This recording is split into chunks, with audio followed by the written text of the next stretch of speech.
Hey, fourth grade Crocs. Mr. Pitts here to read another chapter of Sideways Stories from Wayside School. So our story today is called Todd. All of the children in Mrs. Jewell's class, except Todd, were talking and carrying on. Todd was thinking. Todd always thought before he spoke. When he got an idea, his eyes lit up. Todd finished thinking and began to speak.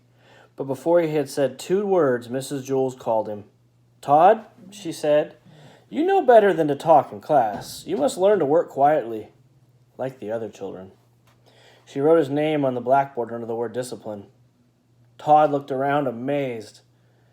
All of the other children who had been talking and screaming and fighting only seconds earlier were quietly working in their workbooks. Todd scratched his head. A child was given 3 chances in Mrs. Jewell's class. The first time he did something wrong, Mrs. Jewell wrote his name on the blackboard under the word discipline. The second time he did something wrong, she put a check next to his name. And the third time he did something wrong, she circled his name. Todd reached into his desk and pulled out his workbook. He had only just started on it when he felt someone tap him on the shoulder. It was Joy. "What page are you on?" Joy asked.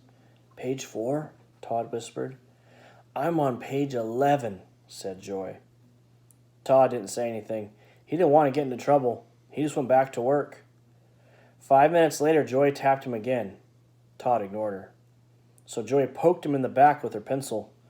Todd pretended he didn't notice.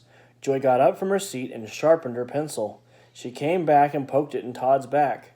"What page are you on?" she asked. "Page 5. Todd answered.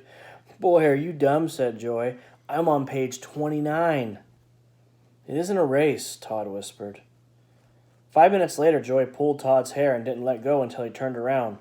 "What page are you on?" she demanded. "Page 6, Todd answered as quietly as he could. "I'm on page 200, Joy shouted. Todd was very angry. "Will you please let me do my work and stop bothering me?"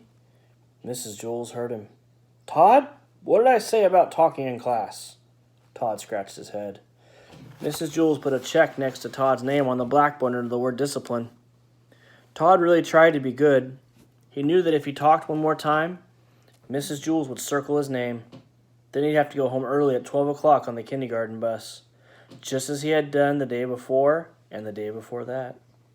In fact, there hadn't been a day since Mrs. Jules took over the class that she didn't send Todd home early. She said she did it for his own good. The other children went home at 2 o'clock. Todd wasn't really bad. He was just always caught. He really wanted to stay past 12 o'clock. He wanted to find out what the class did from 12 to 2. But it didn't look as though this was going to be his day. It was only 10:30 and he already had 2 strikes against him. He sealed his lips and went back to work. There was a knock on the door. Mrs. Jules opened it. 2 men stepped in wearing masks and holding guns. "Give us all your money," they demanded. "All I have is a nickel," said Mrs. Jules.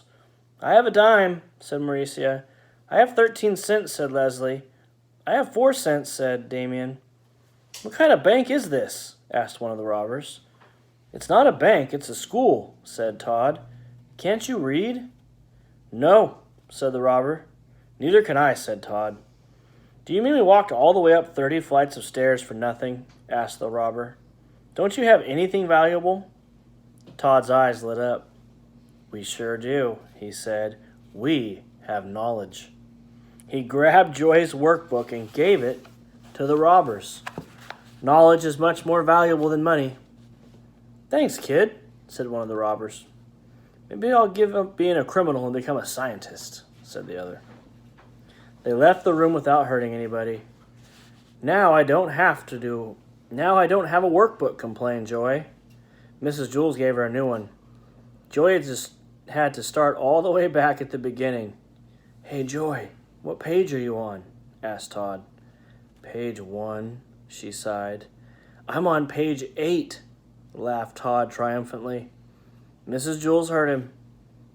She circled his name. Todd had 3 strikes against him. At 12 o'clock, he left the room to go home early on the kindergarten bus. But this time when he left, he was like a star baseball player leaving the field.